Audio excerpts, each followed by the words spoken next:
That was a Muppet Festival. I can't with that. What are you gonna do? Nothing. It was. You and I had the same line on it too. Yeah, I know. It was just like. To be honest with you, I don't care who plays who. I just want the games on. I don't care if they're bad games. That's the thing. I don't. I would prefer they were good games, but if Michigan and Cincinnati are gonna get blown out, I don't care. That's what gambling's for. Yeah. What do I mean, it didn't bother me. I mean, I should just not go to Twitter because I know I'm gonna get people pissed. Hey, it's better than me. I thought that. Like I said, I thought they had a fighting chance in that second game.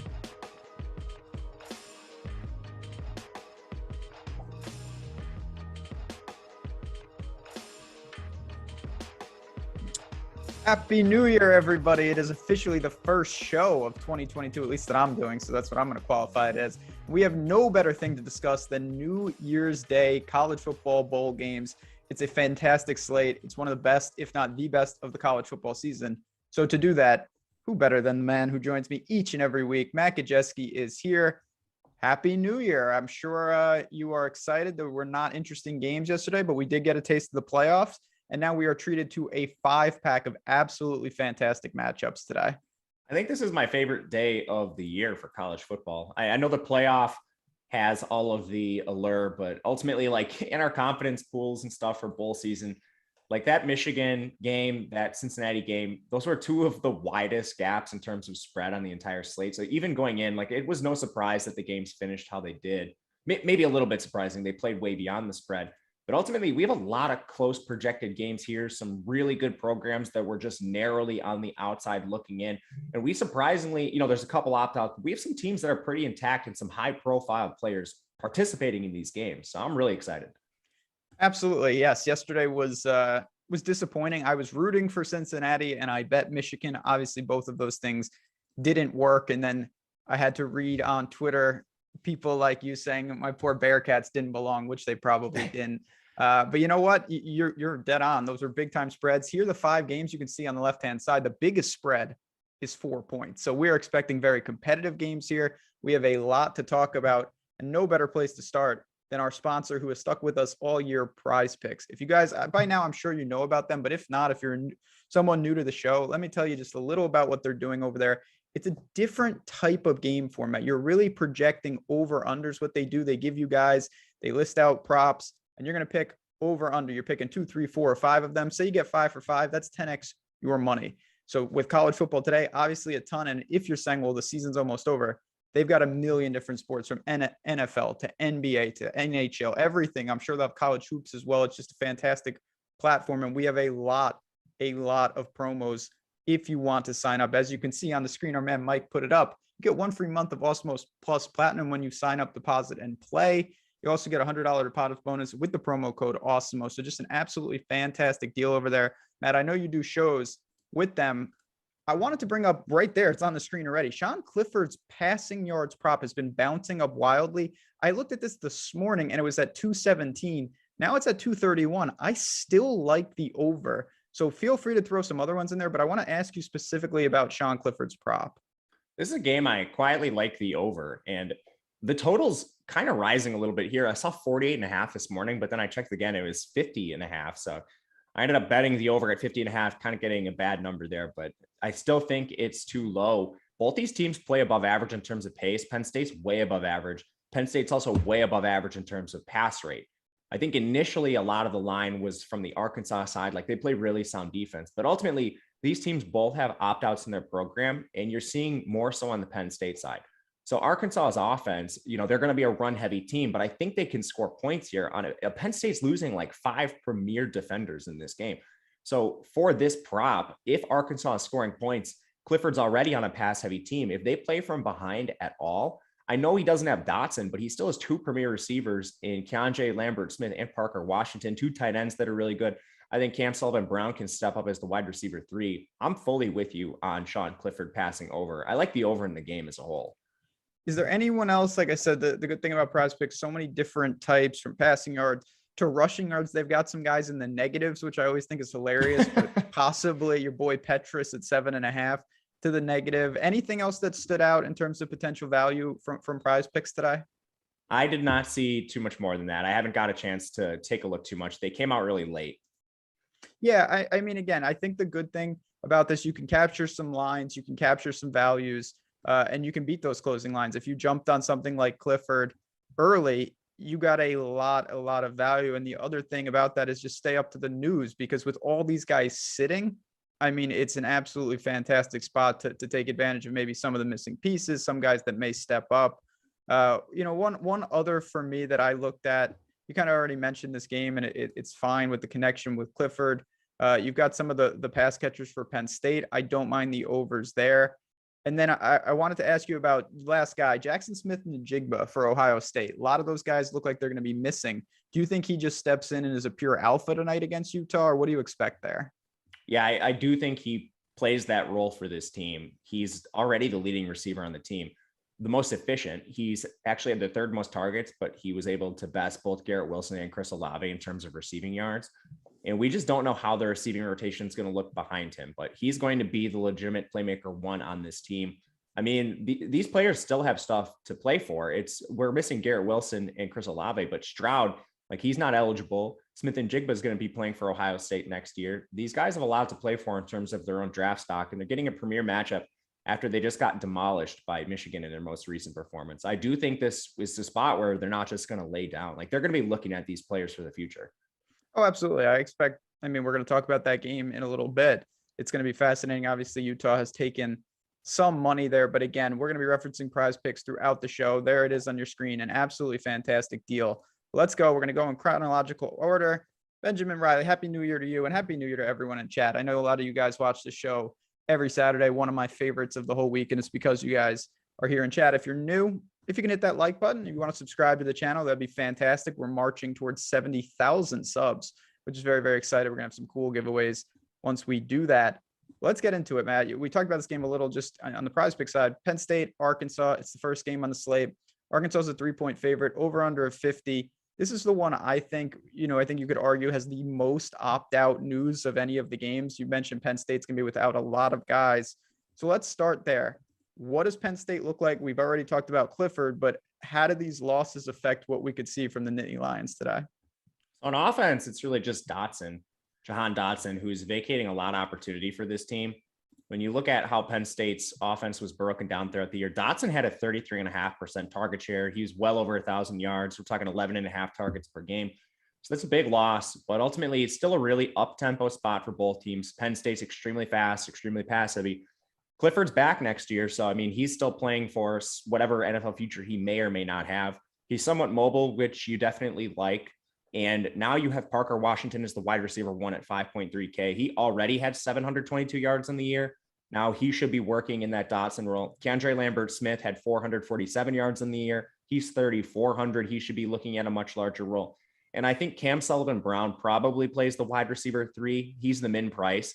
There's a little bit of volatility there, so I'm not sure you need to get to him. I would rather just take the security with Lambert-Smith at 3,400. Brenton Strange and Theo Johnson are 2 tight ends. They'll use 12 personnel a little bit, and maybe they do a little bit more without Dotson. So they're names to monitor for just like big GPPs, dart throws, stuff like that. But ultimately, Arkansas's defense is still pretty much intact. I was surprised a guy like Jalen Catalon decided to return to school. I thought he was going to be at least a day 2 pick for Arkansas. But I don't know. This team is really improved. So maybe they think they have a shot in the SEC next year, and Catalon thinks he can win something. I'm not sure. So the tougher matchup is definitely going to be for Penn State. Arkansas is facing a Penn State defense that has like an unbelievable amount of opt-outs. Penn State played pretty good defense this year, but I'm no longer scared of their run defense. I'm not scared of their pass defense, which is why I lean towards the over in this spot. But I think there's going to be movement in terms of what these teams can do on offense from both sides. In the backfield, it's kind of been a little confusing at times, different guys. It was a timeshare, and then all of a sudden, Kayvon Lee has really taken over. He's 6,500 on FanDuel, 3,900 on DraftKings. What do you think, Penn State? I mean, they're a slight dog, but obviously they could be running the ball a lot today. What do you think of the backfield? Is it just a complete stay away, or is there a value guy that might be warranted? Kayvon Lee is a pretty good play. I think he should handle the lead back role. They have a lot of like high profile recruits in this program, like Noah Kane. I mean, Devin Ford was a decent recruit. John Lovett's a transfer from Baylor. He's never really been productive in his career.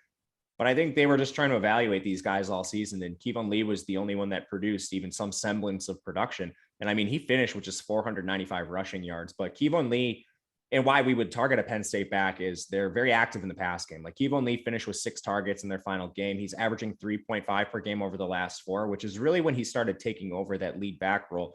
So even in negative game script, he should be involved as a pass catcher. And this Penn State offense has a lot of production to be had, just cheap PPR value if it's funneled to one back. And Kevon Lee, if he plays that role at 3,900, he's a pretty good play here. Last question. I always like to ask you this because it is only a 5-game slate, and lineup construction becomes important. Are you going to have lineups where you have Clifford with Kevon Lee as part of some type of Penn State stack? I have a few of them. It's 5-game slate, so I'm not too worried about negative correlation here.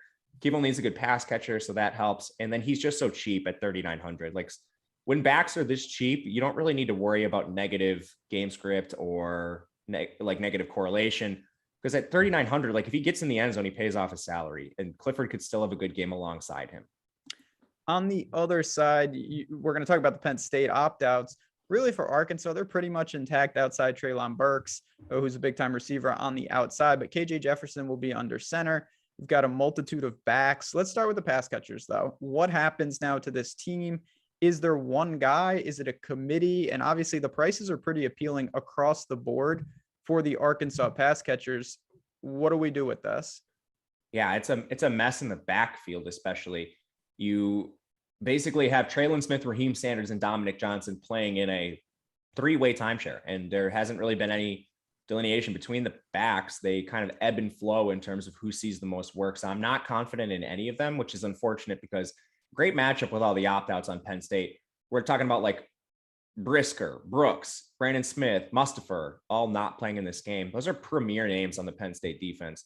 And I mean, Penn State's a program that recruits at a really high level. So there will be high profile recruits stepping into the shoes of these guys, but they haven't played all year. So, I mean, unfortunately, great matchup, but you can't really target any of these guys outside large field tournaments. The big question is who gets the work in the receiving game with Treylon Burks out. Like Dotson on the other side, Burks is vacating 31% of the targets, 1,100 yards, nearly 100 yards per game. And outside of Burks, no other receiver has more than 305 yards in the year, more than 33 targets. So you're throwing darts at these guys, but I expect their 3 wide receiver formation to be Warren Thompson, Tyson Morris, and Devion Warren. In their most recent games, Tyson Morris has been the most involved, but there's not really much separating these guys. If I'm throwing a dart, slight preference to Morris, but I think you can mix and match Warren Thompson, Devion Warren. They'll use 2 tight ends in Blake Kern and Trey Knox.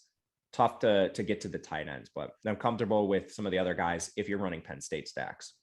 So are you running any Jefferson stacks because of that? Or are you just looking mostly to Arkansas as run backs? I'm playing 80 lineups today. I have a few stacks with Jefferson, not many though. Most of my Jefferson lineups are him by himself because he's very mobile, 554 yards, and he doesn't need to get there through the air. Yeah, he's 38.5 rushing yards prop over on PrizePicks. Anything you mentioned, the backfield is very messy. Anything with an Arkansas back, or is it just kind of stay away? I X them out. Tough. If I were running 150, I might get a couple of them, but probably not many. The most efficient one on the team is Dominique Johnson. Did you bet the game? I have an Arkansas ticket from really early in bowl season at plus money. I would still actually back Arkansas, I think, here at -3. What do you think? I didn't bet it. I think I might, though. I'm obviously taking a pretty bad number at this point. I do lean Arkansas. I think that the opt-outs have piled up in a meaningful way. I've been impressed with Arkansas all year. Been one of the better teams. Pittman's done a great job. They play, I think, the hardest schedule in the country. They're a good team, no doubt about it. And I'm not sure exactly what Penn State is at this point. So it'll be a game time decision, I think. But I bet the over this morning too. Yeah, I mean, I don't mind that. I definitely could see some points. Again, I think a lot of this hinders on, man, it's up to 51 on my screen, on the Penn State defense, which is decimated. So I just looked. I have Arkansas +3.5. Yeah, that's so you can tear that ticket up the way it's been going, because you're going to hear that a lot today. Ben and I have got a lot of good numbers this bowl season that like 4 or 5 point swings in the line that haven't cashed. They have not panned out. But you know what? Today is this is my most important game of the year, and we'll talk about that in due time. But next game up, Oklahoma State and your boys. Notre Dame, the Fiesta Bowl from Glendale, Arizona, 45.5-point total. Notre Dame's a 1-point favorite. Let's start with Oklahoma State, though. Last time we saw them, disappointing effort against Baylor. They were a little banged up, though, and this is a team that wants to lean on the running game and specifically Jaylen Warren. So what do we make today of him? He's 6,100 on DraftKings, 8,200 on FanDuel. Talk to me about Oklahoma State's offense and particularly that running attack. Are you confident they want to lean on Warren? I mean, there was a time when I thought this team was functioning at the highest level of the year. They were leaning on the run game immensely. He had two straight games. He had 36 and 33 carries in the heart of the year. Then it started to taper down, and then he got, obviously, I don't even know what happened to him. I know he was hurt. He got hurt. I know he got hurt, but I don't even know what the injury was. It was undisclosed. Well, that makes it mysterious, but I mean, what do you think? Do you think they get Sanders on the edge? Is it a passing attack? Talk to me then in general about Oklahoma State's offense. So I think that's the biggest question with this entire game is what was the cause of Warren's demise? Was it the injury, or did they, because when Warren was seeing those 30 carry games, Dominic Richardson, Desmond Jackson, and LD Brown were all hurt. So was it Warren just, they wanted to use him as that premier, like Chuba Hubbard type back, or was it because Dominic Richardson, Desmond Jackson, and LD Brown were all hurt? Obviously, since then, the injury to Warren himself coincided with Dominic Richardson and Desmond Jackson getting healthy. So I do not know what the plan is for this backfield. One thing that did happen is we have Desmond Jackson hitting the transfer portal. That doesn't necessarily mean he's not going to play in this game. We legit don't know. We've seen some transfers play in the game, so I don't know if Desmond Jackson's going to play. He actually led the backfield in the Big 12 championship with 18 carries, but it appears they don't plan on using him as the feature back because Warren's returning to school next year. So, I mean, he's just going to test the transfer waters. But even if he's out, I still think they might use Dominic Richardson as a change of pace or maybe in a 50-50 timeshare. I legit do not know. Warren projects really well if you give him even like 75% of his previous workload, but it's a very volatile situation. I'm going to play him in cash despite all that, but Dominic Richardson's a decent flyer because we just don't know what the split's going to look like. So what does that do to Sanders? Because he's obviously mobile as well. Do you think and I think there is a real chance that Notre Dame can I don't think Oklahoma State's that good, to be honest. Now, I know Notre Dame's missing, a couple of big time players, no doubt about it. But at the same time, do you think Sanders to Tay Martin to Presley are stacks that you can get to, or do you think it's just maybe something in the backfield? Sanders is mobile. That helps him. He's had big games as a passer, but they're very few and far between. The same thing actually goes for his ceiling as a rusher. So I see him as a floor-based play. And just like looking at the pricing across the slate, I would rather play Clifford and save the $800 and play Sanders. I have like 2 or 3 lineups with him. The total's really low in this game at 46. It's now the second lowest on the slate. But I think there's an outside chance that he could just target Tay Martin like he has the last 3 games. Tay Martin has at least 12 targets in 3 straight. That's really good volume, and nobody's going to be playing him because you have Smith and Jigba, you have Wandale, you have Dontario Drummond. So he's like the guy that's left out among that elite tier of receiver. And I think that's for good reason. But if you want to stack him just in the off chance that this game, it's projected to be competitive, it's just not projected to be high scoring. So I do have interest in him. I'm not playing Presley or Blaine Green. There's just better plays in their price ranges. But like both these offenses are fast. Oklahoma State is extremely fast. Why their games are so low scoring is their strong defense. So basically you hope if you play Sanders or Tay Martin that Notre Dame can score a little bit and keep this game somewhat competitive. On the other side, you mentioned Notre Dame, Jack Cohn, who I wouldn't consider a dual threat because his PrizePicks rushing prop is -6.5 going against an elite pass rush from Oklahoma State. So if you're playing him, you're obviously going to stack it up. Is that something that you're going to look to for Notre Dame? And then we can get into the backfield that obviously is missing Kyron Williams. No, I X'd out Cohn for a couple of reasons. The negative rushing is really important in college football DFS. And if you do have that like propensity for sacks, you need to have a way to overcome it. And usually that's going to be through volume. So guys like O'Connell for, Purdue, they can do it because they throw the ball so much. But Notre Dame uses Tyler Buckner as this change of pace, dual threat Gajewski quarterback. And any snaps that he takes from Jack Cohn are going to be really detrimental. So it's a spot where I do not think you can play Cohn outside of just like immense tournaments. But the pass game is still somewhat interesting if you want to like take a look at Mayer or Kevin Austin from just a one-off perspective, or if you're looking to correlate something on the Notre Dame side with like a Jalen Warren. Because we lost Avery Davis midseason, they have condensed their targets a little bit. Mayer's their elite tight end. He has the most targets in the year. Kevin Austin's he's jumped ahead of Mayer in receiving yards because he's been so efficient. But you have Lenzy, you have Lorenzo Styles, very cheap options. I think they could be pivots off like Keandre Lambert-Smith, but I honestly am not looking too much to this situation. The only players I really like from Notre Dame are the backs. And you mentioned Kyron Williams opting out. I think that's going to be really important here. Notre Dame throws to the running back position a ton. Kyron Williams had 45 targets, but it's not just him. Chris Tyree, he missed like 2 or 3 games this year, and he still had 20 targets as a change of pace. I think Chris Tyree is a really good value. He's a guy that they use on like kickoff returns, so he's super dynamic as an athlete, and he was a change of pace to Kyron Williams every time he was healthy this year.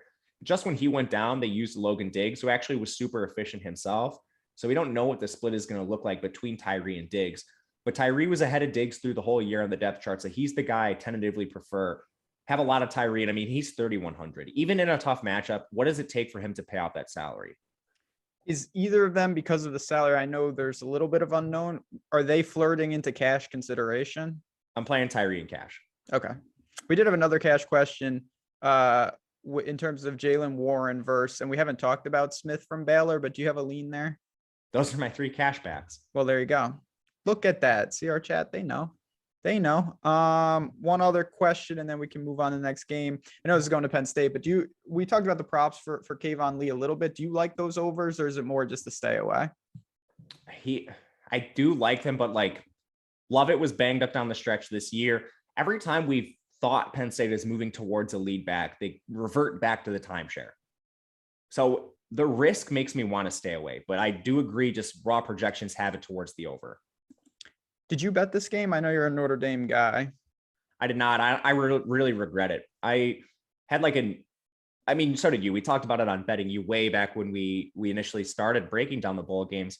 We thought there was a good chance Kyle Hamilton and Kyron would opt out, and you could get Oklahoma State at like +3.5 at that time. And I really regret not taking it because I think the line is stale right now.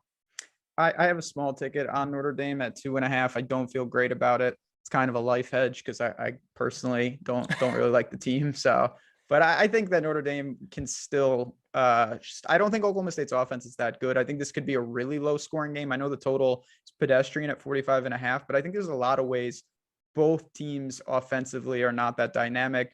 If Notre Dame can hold up front against Oklahoma State's pass rush, I think they will win the game. Anything else from this, or do you want to move on to the game? I agree with you. I think Notre Dame's offensive line has improved throughout the year. They replaced all 5 guys. So that was important. We knew they weren't going to come out and be, the best offensive line in the country to start the year, but they have improved. And Kyron is a really good pass blocker. That's the thing too. Like, he's such a good pass blocker. I'm not sure how Tyree functions in that offense. Jack Cohn can't move, which I think is a little bit of a detriment to Notre Dame, but they have stopped some pretty good pass rushes all year. I think their coaching staff can handle what Oklahoma State throws at them. In the game, from a betting perspective, do you think Oklahoma State can play from behind? They haven't really shown the ability to do so this year. Yeah, I mean, that's in a theme of the year with a lot of teams. Michigan was one, and that is a whole different situation of what they were up against. Do I think they can play from behind? I do. I think Sanders has experience, but at the same time, I think their ideal situation, I don't know if it's going to be solely Warren, but I think combined as a backfield, Oklahoma State pounding the ball, taking time off the clock, and leaning on the defense is their formula to win the game. So I don't think they want to be throwing it a ton. I think they can do it, but it's not how I would want to script that game for them. Yeah, I agree. Ultimately, with these first 3 games too, we're going to talk about the 2 best games for DFS at the end because they're at night. The Arkansas-Penn State game, this Notre Dame-Oklahoma State game, and then the Iowa-Kentucky game we'll talk about in a second. These are pretty distant, 3rd, 4th, and 5th options for DFS because the totals in the Ohio State-Utah game and Baylor-Mississippi game are so much better. So it's I keep saying that there's not that many guys I want to play, but that's the reason why. And once we get to the value in those final games, I think you guys will see why it's not wise to just load up and stack this Notre Dame-Oklahoma State game. Arkansas Penn State maybe a little bit more because of the uncertainty with the matchups, but the clear best games are at night. No doubt. It's only 5. Normally we're talking about a 12 game slate, and there's all sorts of options here. I mean, there's a giant gap from the Ohio State game in terms of a total to every other game. So we'll get there though. Next game up, you already alluded to, beaten closing lines by many points. Kentucky and Iowa. Kentucky is up to a 3.5 point favorite. We have them as underdogs in terms of the betting market. We got that. And again, if you want those type of, analysis, betting you, Matt already mentioned it. That's our podcast. You can find it anywhere you get your podcast, Spotify, Awesemo Podcast Network. We break down all the college football, college basketball, talk about our favorite bets. But for DFS purposes, this is just a 44 point total. Iowa's a team that unfortunately we had to talk about a lot this year. They're one of the worst teams I've ever seen. Their running back is opted out. I don't know what there is to say, even on a 5 game slate. How much is there to really talk about with this team that just has no semblance of offense? They're one of the worst teams I've ever seen. I mean, they really are just off. I'm sorry. Their offense is so bad. It's really amazing that at one time they were firmly in the discussion for the playoff. Yeah. So they have enough talent and they play like such a rudimentary offense that they can beat the teams that they're supposed to beat. But anytime they have a step up in competition, they just get throttled. Kentucky's a step up in competition, whether the bookmakers want to project it that way or not. And Kentucky's been disrespected all year. They've been a cash cow in the betting markets for that reason. And lines makers got hammered again when this game opened. They had Kentucky as a dog, which is just downright laughable. But when we look at the game as a whole, both these teams are slow. Both these teams are very run heavy. Kentucky's just better across the board at everything. Quarterback situation for Iowa is a complete disaster. Petras is a bottom 3 quarterback in the entire country, including the G5. So he can't run, he can't pass. He's easily, if you're ranking all 10 quarterbacks on the slate, he's 10th by a country mile, and it's not close. For that reason, it's really hard to use any Iowa pass catchers. If you do, it's based on the premise that they have to throw the ball at some point, especially if they're down. And who do those targets go to? Maybe you could soak up some cheap PPR volume. Keegan Johnson's 4K. He's really emerged towards the end of the season. Like, the Ferenc family has had a really difficult time evaluating talent. But finally, they got Keegan Johnson on the field at the expense of Tyrone Tracy, who's finally transferred out of the program after a really difficult career. But 6.8 targets per game over the last 4. He's the only guy I'd look at in the pass catching core. Otherwise, it's a complete stay away. In the backfield, Tyler Goodson opted out. He's their best offensive player outside of Linderbaum, the offensive lineman. But Goodson, he's wildly inefficient, mainly because the offensive line still was terrible, even though they had Linderbaum. But the one thing Goodson does well that I don't think they'll be able to replicate is his pass catching. He averaged 2.9 targets per game on the year. He had nearly 250 receiving yards. Now you're looking at Gavin Williams and Ivory Kelly-Martin. There's been conflicting reports on who's going to start this game and who's going to handle the majority of the work. I honestly see it as a 50-50 timeshare. Ivory Kelly-Martin's like a 7th-year senior. They use him a lot on kickoff returns. He's just been very injured. He was the lead back of this team before Goodson got there, and Goodson's a junior. Gavin Williams is a younger player, and he's played ahead of Ivory Kelly-Martin at times, but Martin's been banged up, and now he's healthy. I just think it's a direct 50-50 timeshare. Neither's been good. Not that this is relevant, because, again, I think you would clearly don't want to go to Petras unless you have a death wish. How big are the chances you think that Padilla gets work at QB? Decent. I mean, Petras has been so bad. They've split them at times this year. I think if you want to play Petras, you should unregister the slate and just donate your money to charity. Yeah, no, that's very, very well said. I know we kind of went through it already, but it's just not a team. I assume truly of your 80 lineups, you don't have Iowa stacks, right? No, I don't even have Keegan Johnson. I have a little bit of Gavin Williams and Ivory Kelly-Martin, but what are you expecting from them? You have a terrible quarterback, a terrible offensive line. Both of them are unproven, and they'll be in a timeshare against a really good Kentucky defense that's already slow themselves. This game is going to have the fewest plays on the entire slate. The total's easily the lowest. I mean, it's not like we don't have other players that we can go to in this price range. Kevon Lee's here. Chris Tyree's here. Logan Diggs is here. You could even play one of the Arkansas backs because the matchup's so good there, even though they're in a 3-way timeshare. Snoop Connor is in this price range. There's so many better backs. Again, you're not going to hear me argue. Iowa's a team I've shorted. The only thing that I'm confused about from Iowa is why their All-American center is playing in this game. He is, and obviously that helps them, but I don't really understand that. On the other side, Kentucky is a team, and I also want to point out Kentucky's problem on defense is explosive pass plays, not getting run on. So I don't think that gels well with Iowa. But on the other side, this is a much more dynamic offense. They're going against a good Iowa defense, but Will Levis and Rodriguez and Wandale Robinson are guys that we have to look at. Now, Josh Ali is out. So talk to me about how you think Kentucky attacks, and is there any merit to going to them even in a low total game? Kentucky tries to play like with a similar style to Iowa. They're just way more dynamic in what they do with their run game, the players they have. And when they do pass, they're going to do a lot of creative things. They're going to take shots downfield, and they have a competent quarterback. Will Levis, he's been very good this year. He just doesn't have the volume. He's only throwing the ball 27 times per game, but he's very mobile. He has 387 yards. We just saw him score 3 touchdowns on the ground too. So Levis, I still think he's a worse option when you price adjust compared to like Clifford, but he's still in play on this slate because he has such good rushing ability. He's also easy to stack. Wandale Robinson's playing in the game, allegedly. I would just watch kickoff to make sure that's actually the case. But Wandale is a 40% target share. And again, the 40% target share sounds staggering. You'd think the guy would be seeing like 20 targets a game, but they don't throw the ball enough. So he's still averaging just 11.8 over the last 4, but 100 yards per game for Wandale. You remove Josh Ali from the picture, he's averaging 7.8 himself. And we saw Ali miss time this year already. Wandale is just an absolute target monster. When Ali missed time, Isaiah Cummings was the wide receiver too. He's 3,200. Again, don't think you need to get there with Keandre Lambert-Smith and some of the Ohio State receivers, but if you want to pivot and you're stacking up Kentucky for whatever reason, he's the number 2.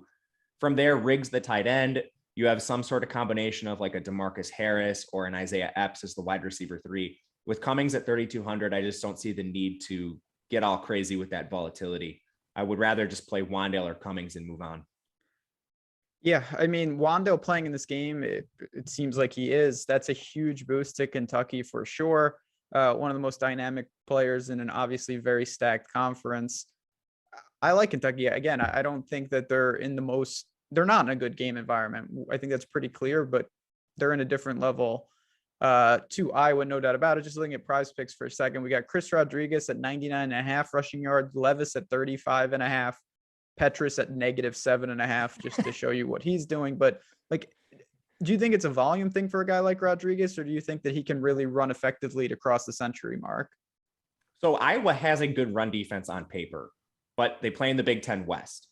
So you're talking about Northwestern, Purdue, Illinois, Nebraska. Like a lot of these teams aren't the best teams in the country.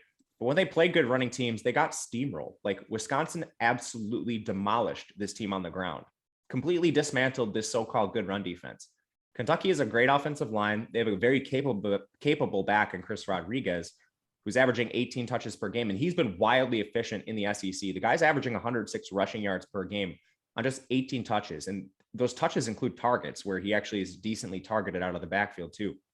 I don't think people are going to play Rodriguez because people like Jalen Warren. There's some other players in this range that make sense. I actually have a decent amount of him. It's basically Rodriguez and Wandale, the 2 preferred plays here. And you mentioned the game environment's not good, but the one thing about Kentucky is their offense is so concentrated. So a 40% target share for Wandale, Rodriguez being as efficient as he is in like a paper tiger matchup. I think you can definitely look to those 2. Couple questions, but before we keep it moving here, if you had to take a punt on Penn State, would you go with Kayvon Lee in the backfield or Lambert-Smith on the outside if it was a flex? I would probably play Lee. Yeah, Epps is also that's a good catch by Chat. Yeah, he was in that car accident with Josh Ali. He is out for Kentucky. It doesn't matter. Yeah, they got Wandale. Don't worry about it. But yes, just to shore that up, we had one other. Oh yeah, this is a good question from Colin. We talk about this a lot, Matt, and I've seen you over on Twitter. You can follow at Matt_Gajewski. You can follow me if you want, Jazraz DFS. A lot of people always ask about the 2 quarterbacks, which 99% of the time is what you want to do on this slate. Can you run just 1 QB lineups today, or are you trying to get 2 in every lineup? 2 in every lineup. 2 in every lineup. Okay, there you go. All right, let's get to it. We've got a couple games left. And again, I just want to mention PrizePicks one more time here. They've been with us all year. You guys have seen it. And some of these guys we're talking about, one of my favorite thing about PrizePicks, if you're like, you know what, I like this guy, he doesn't fit into my lineup construction, go to PrizePicks. You can get positions on guys specifically for the props. I think, Matt, you would agree. There are some players in every sport that are a better prop bet than DFS play, and some guys that are a better DFS play than prop play, even if you like them. And I think that's one thing that's underutilized across the industry. I do agree with that 100%. That makes a lot of sense. Yeah. So just keep an eye on that. And again, because when you're building a full lineup, it's a little different than if you're just like, I have this guy, and you can lean certainly on the tools that Matt has provided over at Awesemo. If you want to get inside the ropes for college basketball, for all the sports, awesemo.com/join. You get all that usage, all the projections. I use them for player props all the time. So really, really good strategy. Good thing to take advantage of. And you get that month free. But we've got 2 games left here, and they are the best 2 games from a DFS standpoint. We've got Utah and Ohio State. This is obviously one that Utah has taken money. This opened north of 7. It's down to 4. Ohio State's a 4-point favorite, but it's a 64-point total. Let's start with Utah, who I think, again, I'm not saying they should have been in the playoff, but to me, there are not 4 teams playing better than them right now. They're killing everybody. And since they've made the QB change, they just look fantastic. So what do you think about Rising in this offense? How do you think they try to exploit, which is an Ohio State defense that obviously has shown that they can be carved up? It's a really interesting matchup, especially with all the opt-outs. That's why we've seen such drastic line movement. Now Ohio State -4. So just first things first, with like the betting markets, Ohio State's playing with a ton of like freshmen, underclassmen, but they're all 4- and 5-star recruits. These are some of the best players in the country. How do they look right away is going to determine where I bet this game. I'm probably going to take it live. If they look like freshmen, and I mean, they very well could. We've seen that in a lot of games this year. And I'll probably hit Utah again, who's intact for the most part. And the players they do have that are entering the draft are playing in the game for the most part. And then if Ohio State looks like they're, I mean, like for the 4- and 5-stars, we expect to be the future of the Big Ten conference and maybe a playoff team, then I'll probably hit Ohio State live. So for DFS purposes, this is a phenomenal game to target. Stroud's not mobile, but he's averaging 351 passing yards per game. And again, like he's losing Garrett Wilson and Chris Olave. That's 2,000 yards receiving, like 203 targets, ton of production's gone, but Smith and Jigba is still there. He's the leading receiver on the year. He's actually had fewer targets than both of them, so just wildly efficient for Smith and Jigba. He should be one of the first men into your lineups. And then you have Julian Fleming and Marvin Harrison projected to be the wide receiver 2 and 3. They're barely above the stone minimum, and Marvin Harrison is the stone minimum. You'll probably see some of these other players rotate on and off the field, but like Julian Fleming and Marvin Harrison are top 10 recruits in their class, especially at the position. Like these guys are premier talents. Julian Fleming and Marvin Harrison would both be the wide receiver 1 on Utah. And I don't think there's a question about that. So getting these guys at such cheap prices, that's why you can jam in 2 quarterbacks pretty easy. You can play the stud backs. Salary isn't restrictive today because of these 2 players. So similar to some of the guys, I believe we were talking about earlier, for what team were we talking about? Oh, for Notre Dame. Yeah, the Notre Dame backfield. Can you look to Ohio State pass catchers in cash in that regard as just super pay downs where you're jamming elsewhere? I am not playing one of these guys in cash. Okay. But I'm playing Smith and Jigba in cash. No, absolutely. I more meant like, are you looking to play someone like Marvin Harrison Jr. in cash at flat 3, or is that just unnecessary? I think it's cash viable. I'm personally not doing it. We have a ton of value. And I think a guy like Keandre Lambert-Smith has a role we've seen this year. Like Marvin Harrison's projected to be the wide receiver 3, but if they split time, that also wouldn't be surprising either. It's just when Garrett Wilson missed a game this year and you still had Olave and Njigba, they used Harrison and Fleming in a 50-50 timeshare for that wide receiver 3. Both played about 50% of the snaps. So now with Olave and Garrett Wilson out, just projecting them both to be like at least 75% of the snap players, but that's not a guarantee.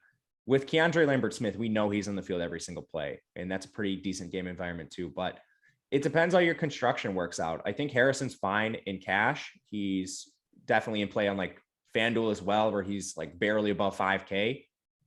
You have to make tough decisions, and these 2v2s are going to decide your cash lineups, but tentatively I'm siding with the Lambert-Smith side.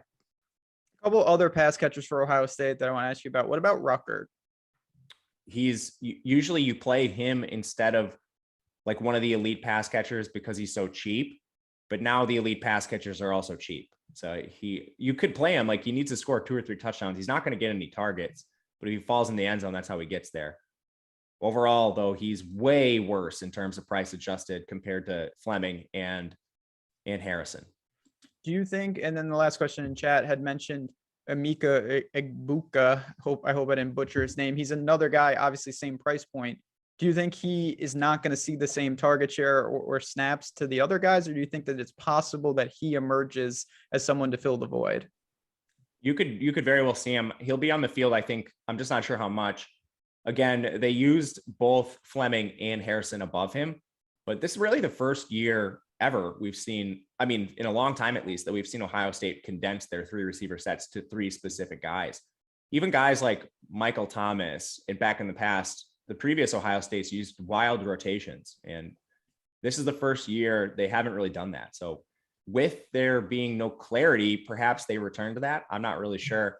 I think he's certainly in play for tournaments, but if you're playing cash games, smaller field stuff, the clearer role belongs to Fleming and Harrison. Before we get to the backfield, just want to shout out friend of the show, Sammy, with a super chat. We appreciate you. Watches a ton of shows. Buffalo War Pigs. Hope happy New Year, my friend. Glad to see you here in the new year. Play like a champion today. That's right. Talk to me about Travion Henderson, because he is there. He's obviously slowly taken over the backfield. The pedigree is there. The guy's unbelievable. 89.5 prop over on PrizePicks. Where does he fall on the priority list here? He's 10,500 on FanDuel, 8,200 on DraftKings. I think he's a good GPP play. I think people are going to be paying down more at running back, or at least like playing Abram Smith, and then paying down at some other places for like Tyree, the Iowa backs, whoever it may be. So I think he's just kind of getting left out a little bit here for a team that's explosive and has a high total. And you talk about who's a known commodity in this offense right now. You have Smith and Jigba, you have Stroud, and you have Henderson. And outside of that, it's all projection. So with Henderson, the issues are Master Teague is back, and they've historically run a timeshare at the position. And this game doesn't matter. So they're not playing for anything. So I doubt you see Henderson with like the 27 carries we saw at times this year, but he's still the most efficient back, like arguably in the entire country. He just hasn't had the workload.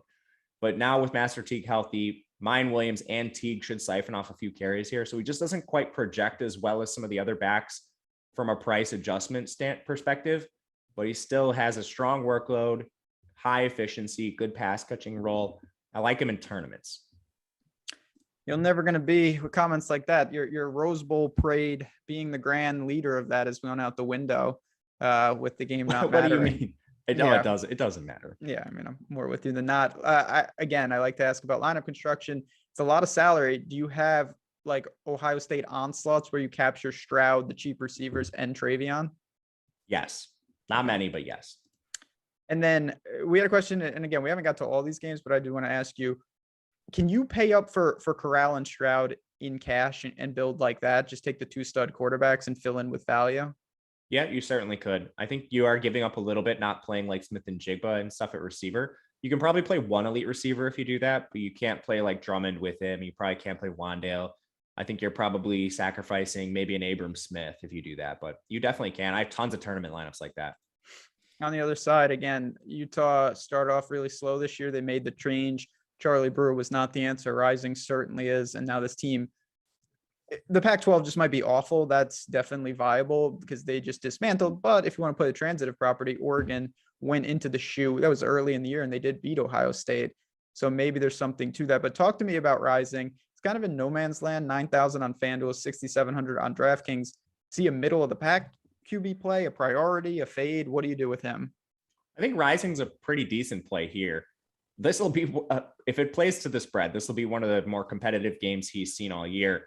And they're actually underdogs. Like the problem with Rising hasn't been his play. He's actually extremely efficient. He's mobile. He has 407 yards, and he didn't start the year. Charlie Brewer got 3 or 4 starts. I don't recall the exact number. And Cameron Rising's averaging 190 passing yards per game, but that's on just 24 and a half attempts. Like he's been wildly efficient when he's thrown the ball. They are just beating teams so badly that they take their foot off the gas and they beat you with the run. So if Rising's pressed, this is a very good tournament play because of how efficient he's been. And then the Ohio State defense doesn't scare you. We've seen Ohio State get beaten up multiple times. Like Oregon got this team. I mean, a lot of the middling Big Ten teams actually put points on Ohio State. So with the efficiency we've seen from Rising, I think you could definitely play him in tournaments. It's a full game stack situation here. Part of the problem with stacking Rising, though, is they use 4 or 5 receivers, including 2 tight ends. They use a ton of 12 personnel with Brant Kuthi and Dalton Kincaid. I think those guys are both in play. Kuthi is the most expensive pass catcher on the team, but he does lead the team overall in terms of yardage. You just wish it was a little more condensed. Britton Covey is their number 1 receiver. He's entering the NFL draft, but he's been very vocal about his intention to play in this game. He had 8 targets in the Pac-12 championship, so he's probably the one. But ultimately, I think you could stack this Cameron Rising side of the ball with like a cheap guy in Devon Vele, who's 3,300. He's the number 2 receiver in terms of like snap share, but this is going to be a rotation. What do you think about running Rising naked because he's mobile? Yeah, I definitely think that in tournaments is a viable strategy, kind of like the KJ Jefferson strategy, but just in a better game environment. Rising, the thing is, it's not like he, to me, is a super prolific runner, but he's certainly not a zero and he can give you something. Part of me passes it back to how much pressure do you think he faces? Because it's someone, if he takes a bunch of sacks, I don't think he's going to have a huge output, but kind of almost like the Arizona State game. I was very interested to see what Daniels was going to do because I knew he was going to run, but I also knew he was going to take some sacks. So like, do you think that Ohio State's defense, who's obviously got 5 stars everywhere, can cause some pressure on him? Or do you think that maybe Utah holds up front?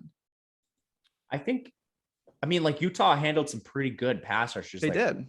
Thibodeau couldn't do much against them. So tentatively, I think they'll hold up. Where are you on this? I mean, I'm holding a Utah plus 7.5 ticket, which I feel very good about, obviously. The thing for me that freaks me out about Utah, and this is more from a DFS standpoint, is what you alluded to. They kind of have a formula and it's just, they can chameleon themselves to do a lot of different things and it doesn't make firm target share. They've got a lot of guys that can touch the ball in the backfield. And I kind of want to ask you about that right now with Thomas and Pledger and these guys. What do you think the chances are that Utah goes with the ground heavy attack and it's really just them controlling tempo and controlling clock? I do think they try to do this. They've tried to do it multiple times this year, and they've had a lot of success with it. Their lead back is Tavion Thomas. They will use Pledger and Bernard as change of pace backs, but Tavion Thomas has been really efficient. He's a guy that was in a timeshare earlier in the year, so he's only averaging 87 yards on the ground per game on 16 touches, but he's been way above that in each of the last 3 games. I'm pretty confident he sees most of the work here. I like him as a GPP pivot away from like Abram Smith, but overall, I don't think the matchup scares you with Ohio State on the other side. Neither do I. We've had a lot of questions about, you can get our premium betting picks as part of the Awesemo package about what to do with Utah now at +4. To me, I'd rather just bet Utah on the money line at this point because I don't think the points are as pertinent. You're still getting between +150 and +200. And I think Utah's got a very real shot to win this game. We had some questions about Covey. To me, this is a no-brainer. If he's choosing to play, he's going to be ready to go. Like if he didn't want to play, he just wouldn't. He said he wants to be out there and I expect him to play a normal amount. Don't you? This is going to sound harsh, but he's not very good. Like he's not an NFL talent. So like, what does he gain by opting out of this game? He might go undrafted. So like he definitely declared for the draft because he's like 26 years old, but like, he's not good enough to not play in this game. Like he's going to be involved. I expect him to be. Certainly I'm sorry that sounds really mean, but poor Utah. It's true. You're killing the Rose Bowl. You're killing Utah. What player? He's not good. Utah's playing well though. They're not going to be that front can cause some problems. They've got a lot of again, I know I probably didn't describe this accurately, but the way they have attacked different teams is very impressive. Sometimes with 12 personnel, sometimes spreading it, running attack. Rising can do some things. They've got gadget players on the outside. It's just a team with a lot of different weapons and ways to beat you. Yeah, I agree. I like Utah, and I think they're a great tournament team for that reason. You're getting the other side of a really high implied team total. People aren't going to play it because of the uncertainty, but where there's uncertainty, there's also opportunity. All right, we got one game left. We'll get a couple questions and we'll bounce it out of here. Stay tuned though. NHL show coming up next. Just quality content here at Awesemo. Let's see if we can pump these likes up. It's 2022. We got to get 100+ likes. Those are the rules for the new year. We had a question from Liam DK Cash, Jalen Warren and Rising, or Marvin Harrison and Stroud. Warren and Rising. That's really close, but I would agree. Really close. I agree with that too. Yeah, Tough. that is a tough one, but definitely on the right track. All right, last game, Baylor and Ole Miss. 1-point favorite for the Rebels, 58.5 point total, so pretty healthy. Let's start with the Baylor side. They are the Big 12 champs. Kind of a methodical team, not one that I've been overly impressed with, but they have gotten it done. Bohannon returns today, so let's start with him. Where does he fall in terms of the quarterbacks on this slate? He's towards the bottom end. He's pure game manager. He might be number 9. I think he's like slightly ahead of Jack Cohn because Jack Cohn's not going to get all the snaps, but they just don't use him. And Bohannon's actually been pretty efficient this year. It just sucks he's in such a inept offense, like a 1940s offense. They're only running 68.5 plays per game. They're throwing the ball 41% of the time. And part of that makes sense because Abram Smith's so good. They've had such a successful running attack. But anytime they face adversity, they're another team that struggle to play from behind because of the offense they run. Bohannon is somewhat mobile, 301 yards on the ground. That's like middling in terms of the slate. Like he's still behind players like Levis in terms of their rushing ability. Then he's only averaging 23 pass attempts per game. Like that's just flat out not going to cut it. If you play Bohannon, it's on the the premise that Ole Miss runs a really fast offense. Ole Miss is going to score against everybody. So do they get down enough in the game where Bohannon's pushed into a competitive script? I have serious questions about that. Backfield, Abram Smith, cash viable, tournament viable. I assume just a very solid mid-range play. Yep, love Abram Smith. Baylor's going to run the ball whether they're winning or not. It's a problem with their coaching staff, but not Abram Smith. So you love to see it. And Ole Miss is not good at defending the run. They're allowing 190 yards per game on the ground. It's one of the better matchups for a running back.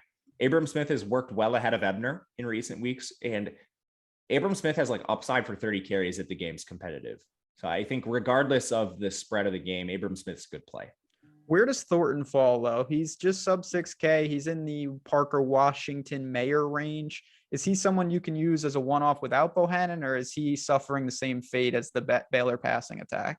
He's like Wan'Dale Robinson, not in terms of skill, but like role, but a little bit less. 30% target share, which equates to just 7 targets per game in this inept Baylor offense. So Taekwon has big playability, but he's going to need to be pressed.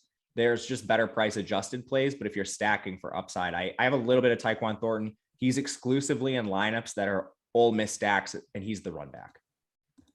Anything else for Baylor, or can we move to Ole Miss? Drew Estrada is like a pivot playoff. Keandre Lambert-Smith, Marvin Harrison, but he's pretty clearly behind them, but he's very cheap. On the other side, Matt Corral, I mean, he's playing. He's been adamant that he's going to go out there, didn't need to, but he's going to be there. And I don't know if there's any team that's benefited more from a rest. This team played 9 straight weeks in the SEC. They were extremely banged up. Now they bring back some true big-time names on the outside. So talk to me about Drummond in this passing attack with Corral. I assume if you've got the money, it's a premier option. Yep. Love Corral. He's fantastic. You do worry about him playing the whole game a little bit because he's going to get drafted highly, but very mobile, extremely efficient as a passer. They run a million plays, so everything works in Corral's favor, and all of his pass catchers are intact. Drummond caught 14 balls in their most recent game. Like Drummond is a straight alpha, and he's priced down at 6,800. I think Drummond is somewhat cash viable. Braylon Sanders, he's been the wide receiver 2, but that might change. Mingo was the wide receiver 2 at the beginning of the year, but Mingo's been eased back into action a little bit more. Positively, Mingo had 7 targets in their most recent game. He's just a little less efficient than a guy like Drummond, but I think both are stack worthy. Braylon Sanders is stack worthy. If you're running like large game stacks, I think you can target tight end Casey Kelly. He's not going to be owned whatsoever. He's 3,200. Like using him as a pivot at times off the other highly owned cheap plays, and he makes sense in those stacks. I also think the runners are in play. Jerry and Ely and Snoop Connor have sort of seen their role condensed with Henry Parrish getting phased out a little bit. In the final game of the year, Jerry and Ely 16 carries, Snoop Connor 13. And we know Snoop Connor's not involved in the pass game. Ely's had at least 4 targets in 3 straight games. He's going to be wildly underowned compared to the other backs in this range. And they're favored. They're going to score a lot of points. They're implied for nearly 30, which I think is going overlooked against the Baylor defense that's played strong all year. But Ole Miss has scored points in everybody. I don't see them stopping Ole Miss here. And one other small thing, I think I'm inferring a little bit, but I do believe that if Ole Miss is comfortably ahead and they're trying to grind the game, some of the carries that would have gone to Corral will not go to him. I don't think Lane will run him late unless it's absolutely necessary. I think the backs could each pick up a couple carries because of that. Because Matt Corral at times has been an absolute stud running the ball. I mean, he had 30 carries in a game against Tennessee. He has double-digit carries in a lot of games. I think we could see that somewhat tempered down late if Ole Miss is in control.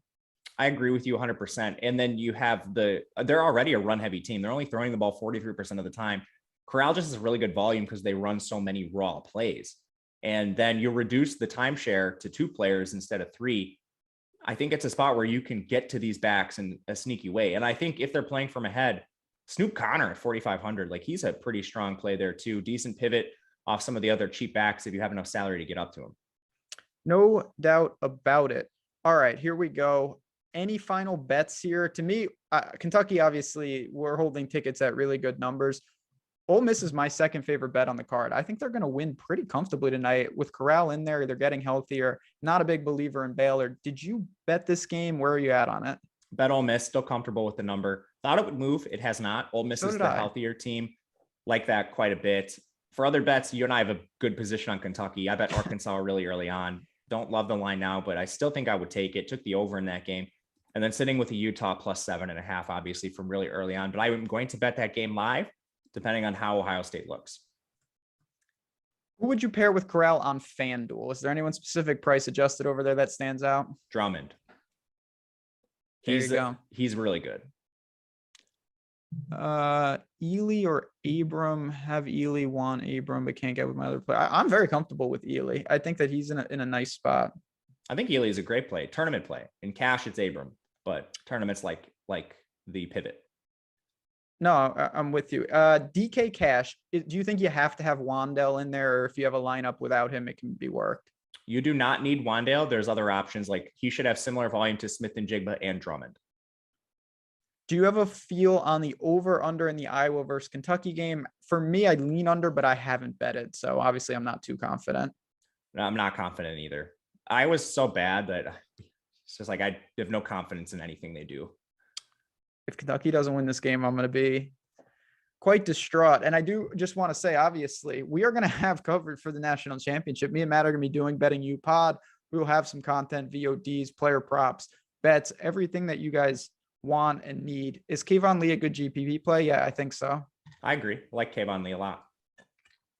And also, obviously, as I lose my voice here, on the college basketball side, we're going to be gearing up for that. Don't think you won't be seeing me and Matt. We're going to be doing plenty of content here. And also on the Awesemo Odds channel, if you haven't been over there, it's an absolutely great time. More betting content. So if you're looking for more content from Awesemo, don't forget about the Awesemo Odds YouTube channel. You can go and subscribe over there. Dominique Johnson, a good play? ?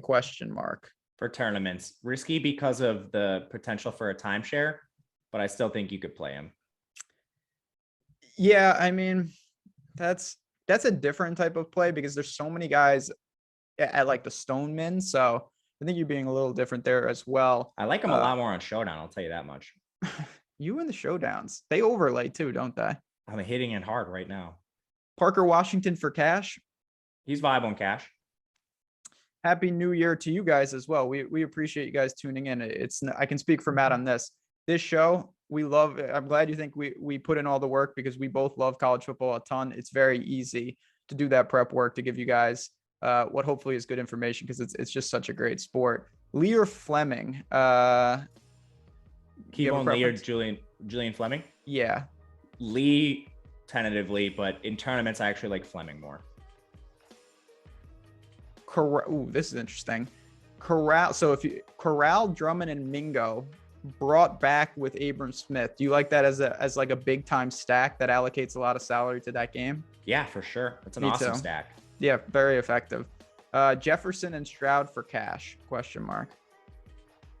Outside consideration, yeah, I would rather play Clifford, but I do think you could play Jefferson. Kincaid or Lee for flex? Lee. Man, it's amazing. A lot of these questions have Lee in it.